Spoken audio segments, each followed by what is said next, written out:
aquí está acá. Gracias. Señores, tengan ustedes muy buenas noches.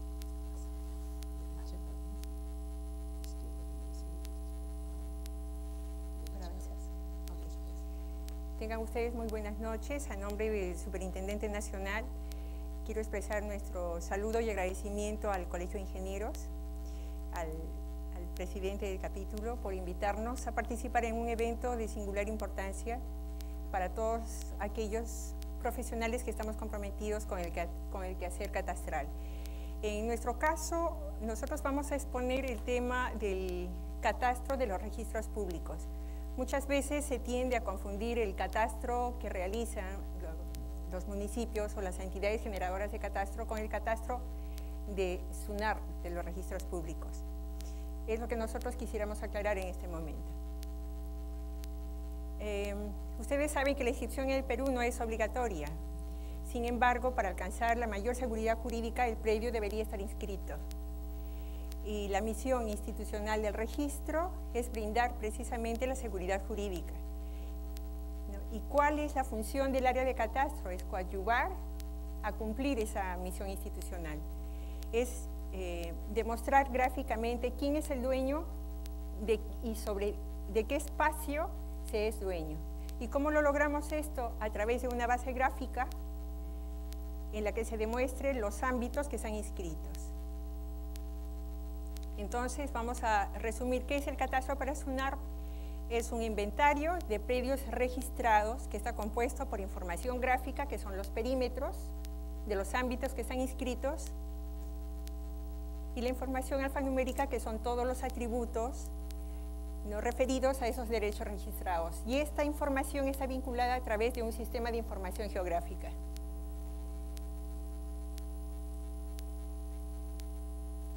Es una vista del geoportal que estamos elaborando con la información que tenemos registrada y que más adelante aspiramos a que se ponga a vuestra disposición. ¿Cuáles son los beneficios de contar con el catastro en el registro? Precisamente es el brindar seguridad jurídica, suministrar la información gráfica de los derechos inscritos, enlazar la información gráfica con nuestros sistemas de información registral, con toda la información que está contenida en las partidas, verificar toda la información, actualizar toda la historia de los predios según el tráfico mobiliario, evitar las duplicidades registrales y disminuir los riesgos de conflictos. Los aspectos legales que están vinculados al catastro de registro es la Ley de Creación del Sistema Nacional, la ley que crea el registro de predios cuando se vincula el registro de propiedad de inmueble con el registro del RPU, Registro Predial Urbano, y aquella vez el registro de predios, de predios rurales, ¿no? Se crea el RPU cuando se crea COFOPRI y se crea la sección especial de predios rurales cuando se crea el PET. Y al unificarlos se pretende fortalecer un solo registro. Ya en el 2002, o recientemente en el 2002, se crea el área de catastro dentro de SUNAR. ¿Cuáles son las normas que delimitan nuestra función? Es el reglamento de inscripción de registro de predios, que regula todos los requisitos para la inscripción de los diferentes actos en el registro y las formalidades de los documentos que deben dar paso a las inscripciones. La directiva 8, que muchos de ustedes que son verificadores ya deben conocerla, es la directiva que precisa los actos que requieren un informe técnico para su inscripción y cuáles son los requisitos generales que deben observar los documentos, los planos que se van a presentar al registro para inscribir estos predios. Las resoluciones emitidas por la Superintendencia que nos van a permitir actualizar la base gráfica, todas las directivas que emite en relación a los plazos que ha emitido la Superintendencia respecto a los plazos de atención. Como ustedes saben, son 8 días para la inscripción de los predios y son 5 días al momento de los reingresos de los expedientes. Las directivas específicas, los precedentes de observancia obligatoria,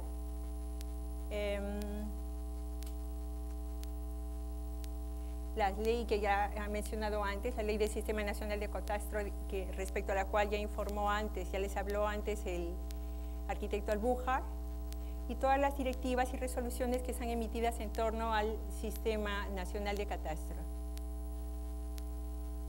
Vamos a precisar un poco más respecto a los artículos del reglamento de inscripción que están vinculados con nuestro quehacer. El artículo 11 es el artículo que expresa, que está referido exactamente a la emisión de los informes técnicos,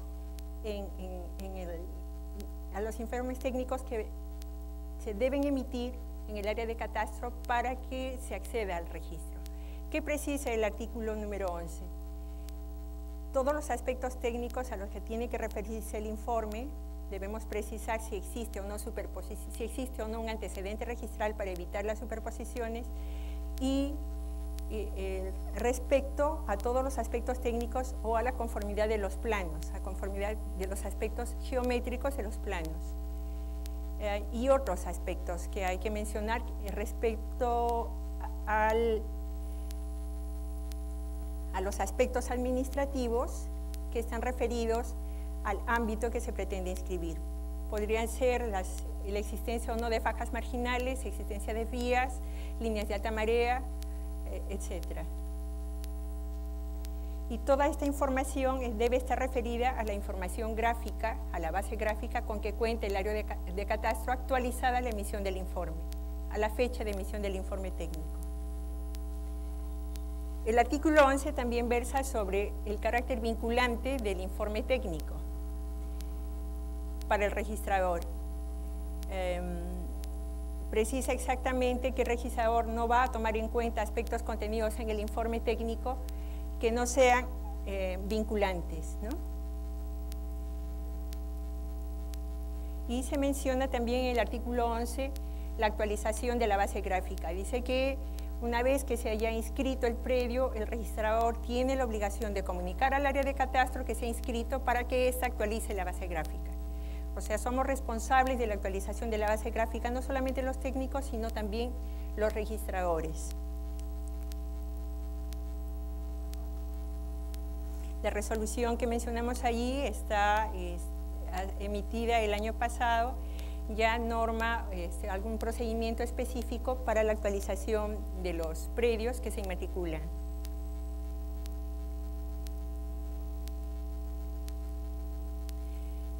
En torno a la inmatriculación de los predios. Ustedes saben que la inmatriculación de los predios es el acto por el cual se incorpora un predio al registro. O sea, ¿qué se requiere?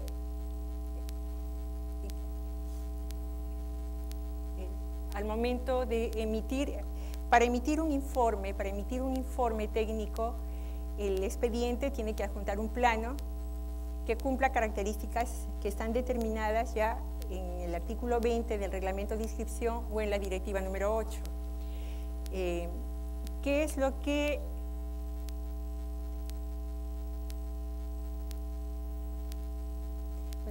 respecto a qué aspectos nos pronunciamos en el tema de inmatriculación? Como decíamos anteriormente en la diapositiva anterior, son dos aspectos fundamentalmente. Si el predio tiene o no antecedente registral o si el predio geométricamente se encuentra conforme. Si determináramos que un predio está afectando a algún predio inscrito, nosotros se lo comunicamos al registrador a fin de que se señale si corresponde la inmatriculación o es que no corresponde. Cuando no hay un antecedente se inmatricula, si existe un antecedente registral procederá la independización. En el caso que no tengamos actualizada nuestra base gráfica, informamos al registrador que no es posible determinar un antecedente registral y el registrador tendrá que determinar si es que se inscribe o no se inscribe el predio.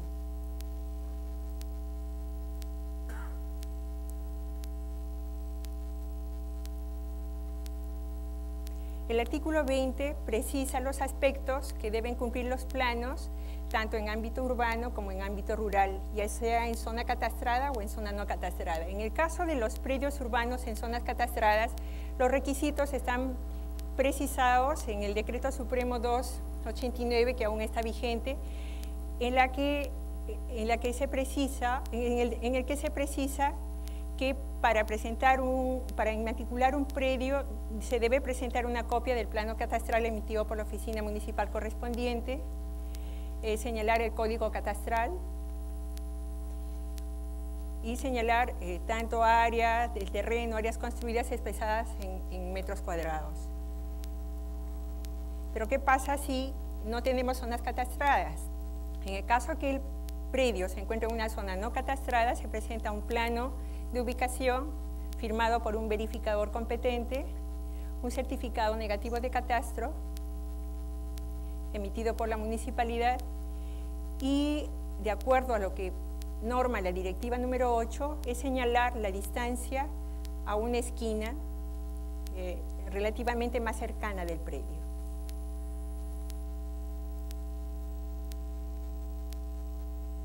Tenemos ahí un ejemplo.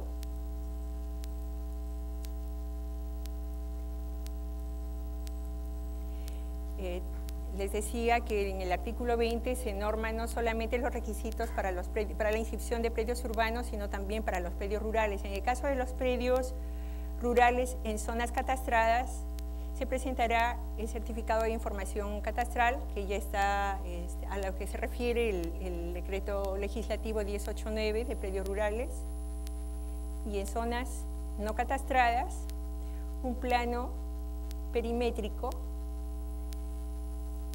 elaborado en coordenadas UTM referidos al datum oficial. Se adjunta el certificado negativo de catastro y la memoria descriptiva correspondiente. El plano y la memoria firmados por el verificador responsable.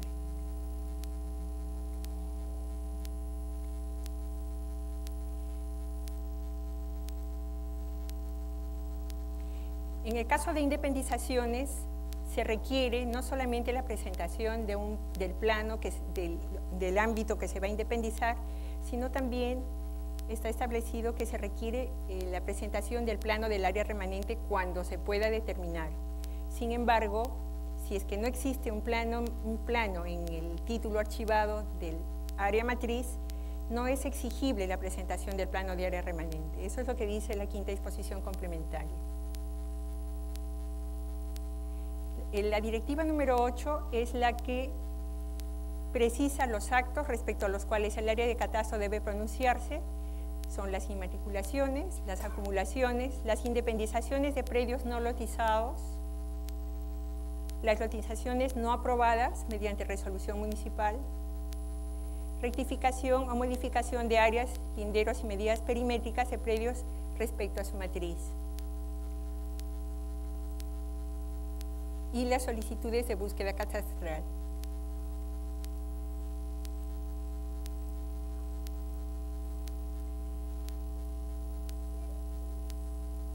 Hasta el momento este requisito es optativo.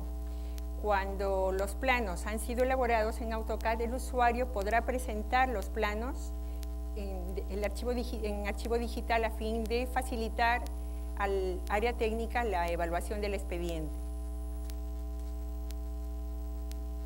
O en su defecto presentar un plano, o sea, el plano en coordenadas UTM, o en su defecto un plano con una referencia a una esquina determinada y con ángulos internos. ¿Alguna casuística común? ¿Por qué no se puede independizar los predios? La superposición de los predios, errores de cierres, afectaciones por fajas marginales o desfase de coordenadas, que son los problemas típicos. La cartografía base sobre la que trabaja el registro está conformada por información referencial desde la cartografía emitida por la Dirección de Agricultura, planes de desarrollo urbano, información del Google Earth. Es una serie de información referencial que nos permite elaborar nuestra base gráfica, nuestra base gráfica registral o nuestra base catastral. Sobre esa información vamos elaborando nuestro mosaico. digitalizamos los predios, digitalizamos los planos, los ubicamos geográficamente y le añadimos la data, la base de datos relacionada con cada uno de los polígonos. Uno de los problemas es la afectación de predios por una faja marginal. Este es un plano, el polígono de un predio que solicita acceder al registro. Sin embargo, tenemos el problema que la autoridad de aguas, por ejemplo, ha emitido la faja marginal relacionada a este predio. Sin embargo, como las instituciones, tanto el registro como la autoridad de aguas trabajamos con cartografía diferente, no podemos vincular la información. Sin embargo, si hacemos una interpretación en gabinete de la información que se ha querido determinar, esa es la ubicación de acuerdo a la cartografía base que trabaja el registro. Entonces tenemos una pequeña área de afectación que no puede ser registrada a nombre del particular. El tema del desfase de coordenadas, tenemos un plano de ubicación con las coordenadas y con la señalización de la distancia a la esquina. ¿Qué es lo que sucede? Comúnmente desarrollamos el polígono con las coordenadas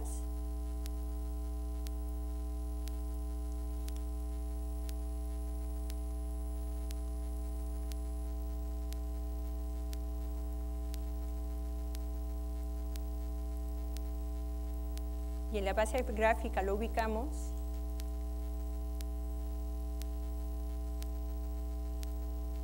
y desarrollamos el mismo predio, pero con la distancia a la esquina que está señalada en el plano, y en ambos casos estamos hablando de una información completamente desfasada. En estos casos, ¿qué es lo que hacemos en el registro? Utilizamos las coordenadas geográficas para desarrollar el polígono, verificar la conformidad del área y perímetro. Sin embargo, lo ubicamos de acuerdo a la distancia a la esquina. Para la ubicación no consideramos la información del cuadro de coordenadas técnicas.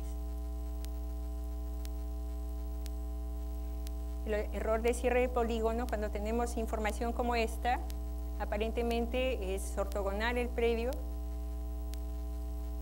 lo reconstruimos y encontramos que el polígono no cierra. En estos casos advertimos al usuario que hay un error de cierre para que haga la verificación correspondiente. Nosotros no vamos a inferir qué es lo que quería decir el usuario.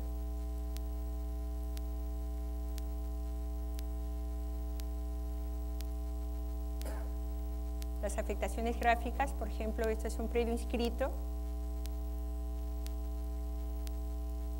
Esta es una de sus independizaciones.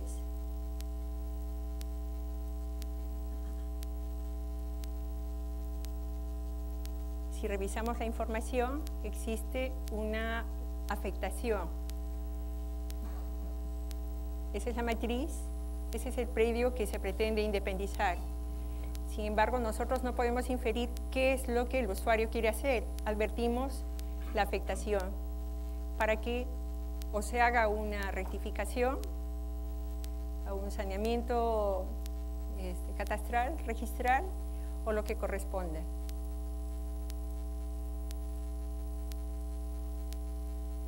El caso de superposición gráfica, este es un plano que señala una distancia a la esquina determinada. Este es el predio a inscribir.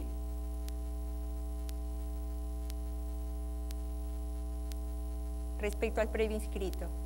Tampoco podemos inferir si lo que quiso decir el usuario, si es que si el polígono rojo pertenece al predio que está en morado o es colindante. Entonces nosotros advertimos esa diferencia, de ese problema generado, esa superposición gráfica al usuario, a fin que puedan aclarar cuál es el problema.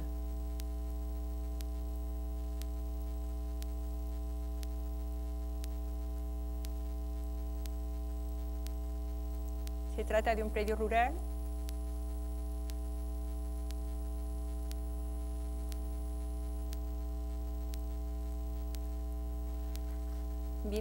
Viene el polígono rojo para su inscripción.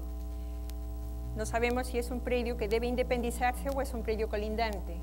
Entonces se advierte ese problema al usuario a fin de que aclare qué es lo que se quiso hacer.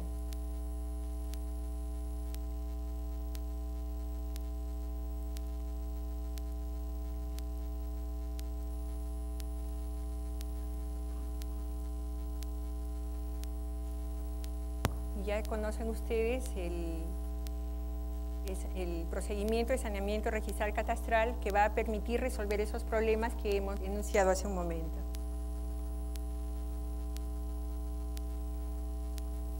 ¿A qué aspiramos en el registro?